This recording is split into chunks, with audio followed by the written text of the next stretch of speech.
Welcome back नाज़रीन। बातचीत कर रहे हैं हम 9 मई के वाक़यात और उसके ऊपर अदालती कमीशन के हवाले से जो केपी गवर्नमेंट की रिक्वेस्ट थी उसको टेक्निकली बेस के ऊपर कहा गया कि रूल्स ऑफ बिजनेस 1985 की ये वायलेशन के अंदर है और वापस भेजा गया। और केपी गवर्नमेंट क्या डिसीजन लेगी। हाफिज एहसान खोखर साहब ने 3-4 एक लीगल इशूज़ उठाए कि एक तो ये हाई कोर्ट की जुरिसडिक्शन नहीं थी, सूबाई हुकूमत की जुरिसडिक्शन भी नहीं थी, TOR इसके अंदर मौजूद नहीं थे और ये मामला ऑलरेडी सब जुडिस है मिलिट्री कोर्ट्स के अंदर भी और दहशतगर्दी की जो अदालतें हैं वहाँ पर भी और 184(3) के तहत सुप्रीम कोर्ट ऑफ पाकिस्तान में भी है। तो ये 3-4-5 बल्कि अहम नुकात हैं। शौकत बसरा साहब, आप भी इसके ऊपर अपना कोई इनपुट देना चाह रहे थे, तो क्या आप ये नहीं समझते कि इन सारी चीज़ों को मद्देनज़र रख कर जो लॉ डिपार्टमेंट आपका वजारत कानून है उसको इन सारी चीज़ों को भरपूर तैयारी करके इन सारी एस्पेक्ट को सामने रख कर बनाना चाहिए था, ताकि एक सीरियस इशू है इसको लॉजिकल कंक्लूजन तक पहुँचाने के लिए इसको एक सीरियस एफर्ट हो, रेदर देन कि TORs के बगैर ये अधूरी चीज़ें अगर लिखी जाएँ तो शायद इसके ऊपर सियासत तो हो जाएगी लेकिन ये शायद मामला किसी मंतकी अंजाम पर नहीं पहुँचेगा। अच्छा खालिद भाई, जो मलिक एहसान साहब की जो अंडरस्टैंडिंग है कि सूबे जो हैं वो जुडिशल कमीशन इस तरह नहीं बना सकते, वफाक बना सकता है, वहां पर अगर पेंडिंग मामला हो, तो मैं इससे बिल्कुल इत्तेफाक नहीं करता। वो कानून की गलत तशरीह कर रहे हैं। देखिए, वफाक का अलग डोमेन है, वो प्राइम मिनिस्टर जो है वो रिक्वेस्ट कर सकते हैं। एक मिनट मलिक साहब अपनी बात कहें। ये जो बार बार कहते हैं कि मैं उनको ये करता हूँ ये करो, मुनासिब बात नहीं है। आप सिर्फ अपने आर्गुमेंट स्प्रेड कर देंगे कि मेरा ये आर्गुमेंट है। मैं आपसे नहीं कहूंगा कि आप जो बात कर रहे हैं गलत बात कह रहे हैं या तशरीह आपकी गलत है। आप ओपिनियन मेकअप करें और मैं अपने एक ओपिनियन मेकअप करता हूं, बाकी जो पब्लिक देख रही है वो फैसला कर लेगी ओपिनियन के। बसरा साहब आप अपना जो पॉइंट है ना, लीगल पॉइंट है वो, हाँ मलिक एहसान साहब, मुझे आपके बिहेवियर पे इंतहाई अफसोस है। आप एक सीनियर वकील हैं लेकिन आप इतना भी टेम्परामेंट नहीं है। अगर आपने बात नहीं कर रहा हूं, मैं ओपिनियन पे भी बात नहीं कर रहा हूं, मैं सिर्फ आपसे गुजारिश कर रहा हूं कि जो आपने कहना है वो आप कह दें। मैं ये नहीं कह रहा कि आप जो कह रहे हैं गलत है, ये ठीक है। आपका अपना एक आर्गुमेंट है, माशाल्लाह बड़े जबरदस्त लॉयर हैं, पॉलिटिशियन। बसरा साहब, आपका नुक्ता नजर ये है, फैसला जो है वो पब्लिक का ऐसा है या उन तक ओपिनियन जो जा रही। वो एहसान खोखर साहब ने अपनी बात कर ली। आपका मलिक एहसान साहब पाकिस्तान में वाहिद वकील है, सिर्फ इनसे साहब केस कर गुफ्तगू कर ले, हम रहने देते हैं, क्योंकि इनको ज्यादा पता है इन चीजों को। वो आप ये सरकार के ये खालिद साहब, आप जरा इन्हें स्टॉप करें इस तरह करने से जो है। बसरा साहब, ये है कि आप अगले के आर्गुमेंट्स पे बात, आप अपनी बात कर लें। आप कहें कि जी मेरी राय, बसरा साहब आप मुझे ये बता, बसरा साहब ये बता दें, मैंने आपको नहीं कहा कि आपकी राय गलत है या आप क्या बात कर रहे हैं या आप क्यों बात कर रहे हैं। अच्छा, बात कर रहे हैं पाकिस्तान के। बसरा साहब ऐसा कर लें, एहसान साहब एक मिनट जरा, बसरा साहब देखिए, मेरा ख्याल है कि आप सिर्फ अपने खालिद साहब ने एक सवाल किया है जुडिशल कमीशन के ऊपर। अच्छा, उस जुडिशल कमीशन के ऊपर पहले आपने फरमाया यह है कि मुझे पता ही नहीं है, मैंने पढ़ा ही नहीं है, और अब आप फरमा रहे हैं कि जी हाफिज साहब ये कह रहे हैं। आप अपनी बात कर लें। अच्छा, मेरे दोस्त हैं, देखिए बसरा साहब इसको ऐसे कर लेते हैं, इसको ऐसे कर लेते हैं। देखो एहसान साहब को तो ये भी मैनर्स नहीं है, टॉप के किस तरह बैठे। चले मेरी यार सुन लेना। अच्छा, आप चले दोनों से रिक्वेस्ट है, मेरी यार सुन ले। हम इसको ऐसे देख लेते हैं ना कि आपका जो नुक्ता नजर है आप इत्तेफाक नहीं करते उनके नुक्ता नजर से, नंबर 1। नंबर 2 ये है कि अभी आपकी, अब आप ये बता दें कि आप सूबाई हुकूमत को जो इख्तियार है कमीशन बनाने का, और माजी में देखा कि बहुत से सूबों के अंदर कमीशन बनते रहे हैं और इवन डिस्ट्रिक्ट कोर्ट्स के अंदर सिविल जज की सरबराही में भी कमीशन बनते रहे हैं। तो वो जो आप जिस हवाले से बात कर रहे हैं उस कानून का रेफरेंस दे दें और फिर केपी गवर्नमेंट क्या इसके अंदर मजीद करना चाहेगी या क्या कर सकती है वो हमें बता दें। खालिद साहब, मैं दोबारा बोल देता हूं। एक तो मैं मलिक एहसान साहब के नुक्ता नजर से मुकम्मल तौर पे इख्तिलाफ करता हूं, और दूसरा मलिक एहसान साहब की इस कानून के मतलब जो अंडरस्टैंडिंग है वो भी मैं समझता हूं वो गलत है, वो गलत इंटरप्रिटेशन कर रहे हैं। मैं सिर्फ ये बात कहना चाहता हूं। चलो आगे चलें। अब मेरा मौकफ ये है कि सूबाई गवर्नमेंट का ये डोमेन है कि वो सूबे के लेवल पे कमीशन बना सकते हैं। अब क्या जब जो चीफ जस्टिस साहब ने रिफ्यूज किया है, अगर वो वापस आ जाता है, आपके पास भी वो फैसला नहीं है, मेरे पास भी वो फैसला नहीं है कि किस बुनियाद पे उन्होंने वो रिफ्यूज किया है। लेकिन ये कहना कि सूबों को इख्तियार नहीं है, देखें हमारी बाकायदा प्रोविंशियल कैबिनेट की मीटिंग हुई, उसके बाद हाउस ने उसको पास किया उसके बाद through proper channel attorney general ने एक लेटर लिखा। इसके बावजूद हम ये देखेंगे कि वो उसमें किस रीजन पे उन्होंने रिफ्यूज किया है। दूसरी बात देखिए, अगर तो आपने कह रहे हैं मिलिट्री कोर्ट्स है इसलिए नहीं बन सकता, ये भी अजीब लॉजिक है इनका। भाई फिर ऐसे करें, सुप्रीम कोर्ट भी खत्म कर दें, हाई कोर्ट भी खत्म कर दें, मिलिट्री कोर्ट्स बना दें पूरे पाकिस्तान में। मैं तो पहले ही कह रहा हूं कि मलिक एहसान साहब चूंकि नुमाइंदे जिनके हैं, इनको बड़ा शौक है मिलिट्री कोर्ट्स बनवाने का, तो बनवा दें। भाई बात यह है कि अगर आपके पाकिस्तान में कोई आईन और कानून है तो उसमें ये खुद की जस्टिस काजी फैसल ने उस बेंच में बैठे हुए थे जिसमें उन्होंने कहा नहीं दी है उस दौर के अंदर तो जर्नलिस्ट ने उन्हें ट्राई नहीं किया गया मिलिट्री कोर्ट्स के अंदर। क्या पाकिस्तान का कानून नहीं है कि मिलिट्री कोर्ट्स के अंदर आप ट्राई कर सकते हैं? क्या ऑफिशियल सीक्रेट एक्ट नहीं है? आपकी गवर्नमेंट ने उसको एंडोर्स नहीं किया हुआ। मेरा ख्याल ये है कि आप थोड़ा सा पॉलिटिकल एंगल कम करें, लीगल एंगल को बात करें, वो ज्यादा मुनासिब है उस चीज के। बार-बार आप उस चीज के अंदर आ रहे हैं। आप बात करें कि क्या पाकिस्तान की पीटीआई ने इन मिलिट्री कोर्ट्स को वैलिडेट किया है या नहीं किया? क्या पाकिस्तान के सारे जर्नलिस्ट जो थे, पेशावर का एक जर्नलिस्ट जब मिलिट्री कोर्ट के अंदर ट्राई हो रहा था, उस वक्त सारे जर्नलिस्ट ने प्राइम मिनिस्टर को नहीं कहा था कि ना करें, तो क्या प्राइम मिनिस्टर उससे बाज आ गए थे? देखिए एपीएस के बाद, अच्छा बात ना किया करें आप। एक मिनट, एपीएस के बाद ये कॉन्स्टिट्यूशनल अमेंडमेंट हुई थी 2 साल के लिए, फिर उसके 2 साल मजीद तोसी हुई, वो मामला फिर खत्म भी हुआ।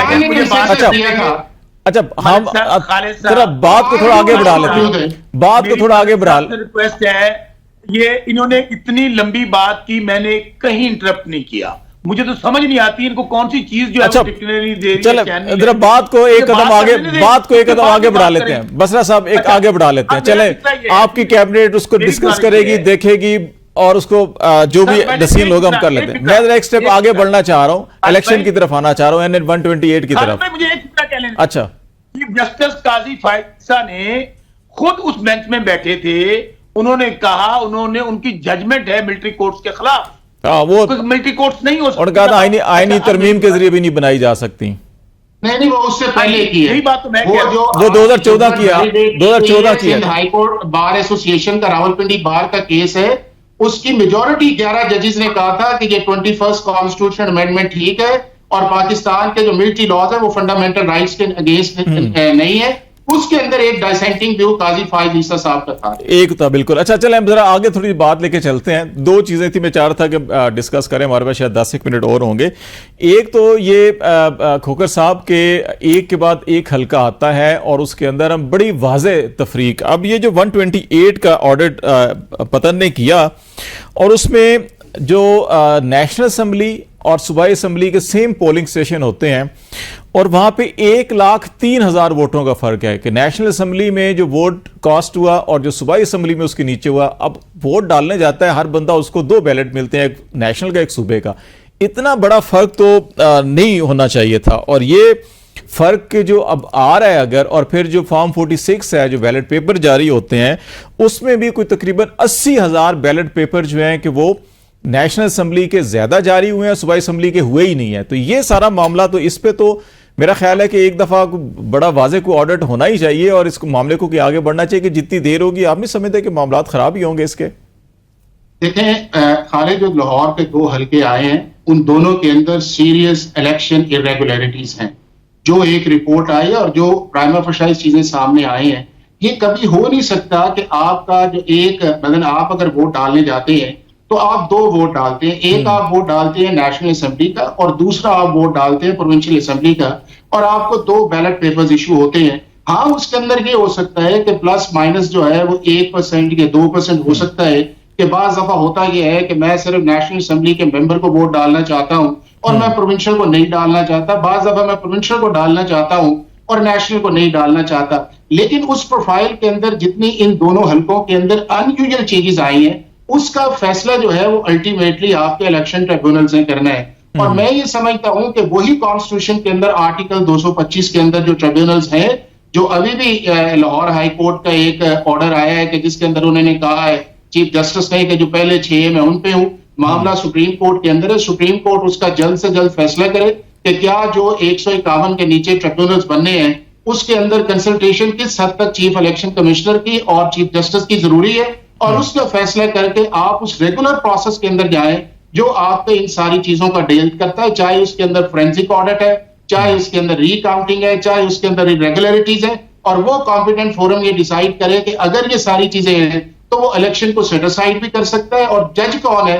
वो आपके हाई कोर्ट के सर्विंग जजेस हैं, जो अभी तक लॉ मौजूद है, चूंकि जो अमेंडमेंट आई थी उसको इस्लामाबाद हाई कोर्ट ने अभी तक रोका हुआ है। तो लिहाजा ये है कि जो भी हाई कोर्ट फैसला करे, एक्सपेडाइट करे, 180 दिन का टाइम है, और ये सारी चीजें जो है ये बड़ा एक अच्छा केस बनाती है किसी भी इलेक्शन रिजल्ट्स को टर्न डाउन करने के लिए। बसरा साहब, इस पे आपका भी ले चाहूंगा कि इसमें दो हवाले, एक है 212 पोलिंग स्टेशन अलग है, 171 पोलिंग स्टेशन अलग है। जो अभी खोकर साहब जिस चीज की निशानदेही कर रहे थे कि 19-20 का फर्क होता है और हर हल्के में होता है, बाज लोग वोट नहीं देना चाहते, दबा के ले जाते हैं।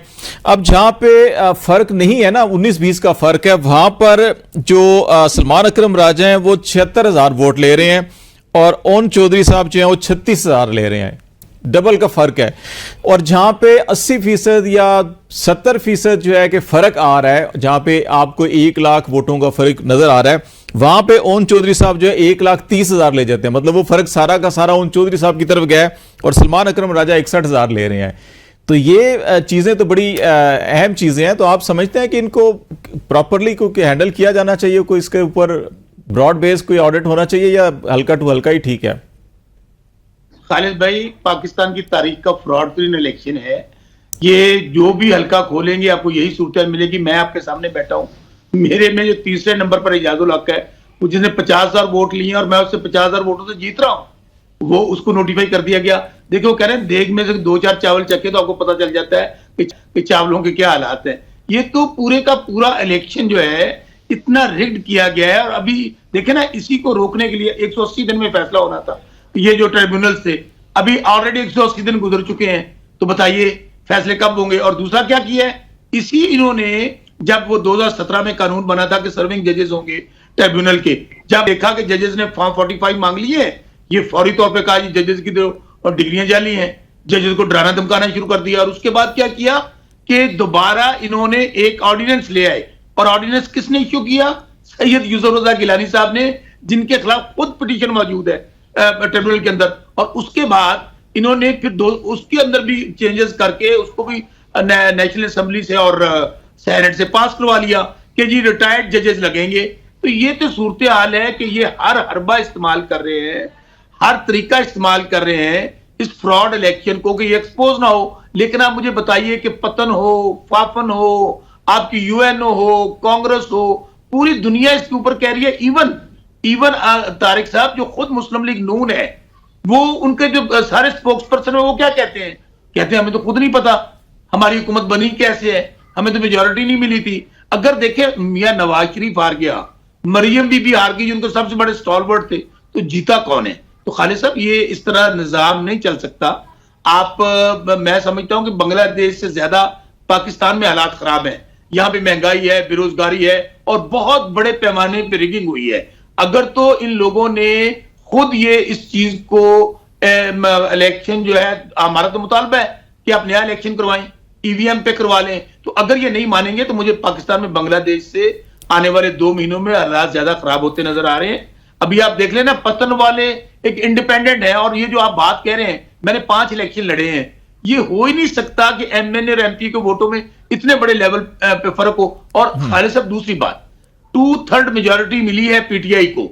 हमने 80 हमारी ट्रिब्यूनल के अंदर मौजूद है, अपनी हमने केस फाइल किए हुए हैं।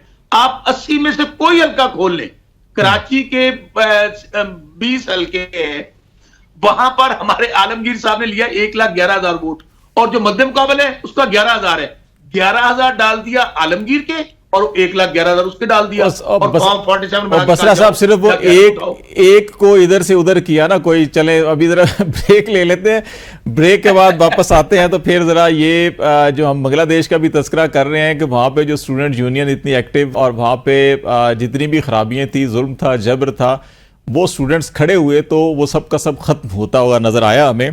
तो पाकिस्तान के अंदर तो तलबा तंजीमों के ऊपर पाबंदी है, एक तवील अरसे से पाबंदी है।